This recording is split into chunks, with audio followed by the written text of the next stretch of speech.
Hey everyone, welcome back to a very special day of my life. আজকে আদিত্যর 6th ইয়ার birthday. আর সত্যি কথা বলতে এই দিনটার জন্য না কোথাও গিয়ে যেন আমি অপেক্ষা করে থাকি।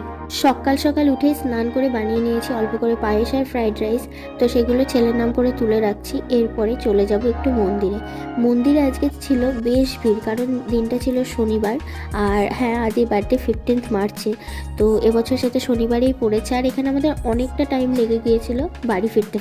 এই থেকে বেরোতে অনেকটাই লেট হয়ে গেছিলো, তাই ছেলে মেয়ে সব বাড়িতে রেখেই গিয়েছিলাম তাড়াহুড়ো করে আবার চলে আসবো বলে। চ্যানেলে খুব শিগগিরই বড় ভিডিও আপলোড করবো বার্থডে নিয়ে। তোমরা যারা আমার চ্যানেলটিকে সাবস্ক্রাইব করোনি, ভিডিওটা দেখছো, প্লিজ সাবস্ক্রাইব করে দিও, পাশে থেকো, সাথে থেকো। এবছরই বার্থডেতে কোথাও গিয়ে যেন স্পেশাল সেরকম কিছুই করা হয়নি, তারও অনেক কারণ ছিল, সেগুলো আমরা বড় ব্লগে না হয় জানাবো। তো মুনিয়াও চলে এসেছে আমাদের জয়েন করতে। বছর দিনটা আসুক অনেক আনন্দ নিয়ে। আর থ্যাংক ইউ ফর ওয়াচিং।